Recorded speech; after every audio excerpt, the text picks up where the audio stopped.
ঢাকার উত্তরায় বিমানবাহিনীর প্রশিক্ষণ বিমান বিধ্বস্তের ঘটনায় দগ্ধ শিশুদের রক্তের প্রয়োজন মেটাতে এগিয়ে এসেছেন তৃতীয় লিঙ্গে জনগোষ্ঠীর শতাধিক সদস্য।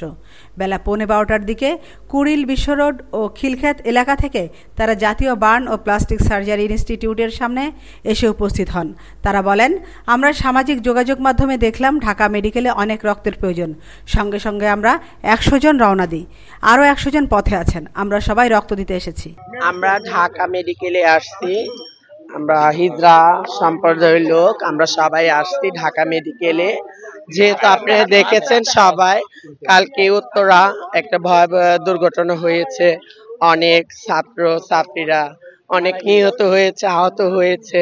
তার জন্য আমরা এসেছি, আমরা হিজড়া সম্প্রদায়ের লোক, বাংলাদেশের নাগরিক, এর জন্য আমরা এসেছি ছাত্রদের ছাত্রীদের আমরা রক্ত দিয়ে বাঁচাতে চাই।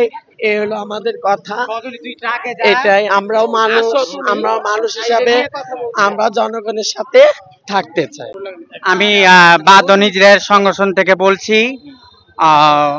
আমরা হিজড়া আর উত্তরাতে যেটা ঘটে গেছে, আমরা এখানে ঢাকা মেডিকেলে রক্ত দিতে, যারা মারা গেছে তারা তো আমরা ক্ষতিপূরণ দিতে পারবো না, আমরা 500 টাকাতে পারবো না, তারা আল্লাহ তাকে বেঁচে নসিব করুক। আর এখন যারা বেঁচে আছে, আমরা ঢাকা মেডিকেলে এসেছি রক্ত দিতে আর রক্ত দহনের লাগে। আর রক্তের গ্রুপ যদি মিলে যায় আমরা প্রস্তুত রক্ত দিতে, বুঝতে পারছেন। আমরা সবাই আছি, আর মিলে গেলে তো আমরা রক্ত দিবই। আমরা জনগণের পাশে দাঁড়িয়েছি, আমাদেরকে ভালো লাগছে দাঁড়াতে।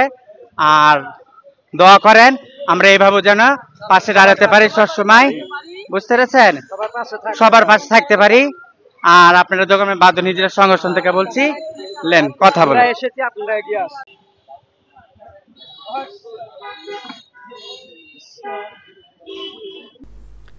আমিনা ইসলাম, আজকের সংবাদ।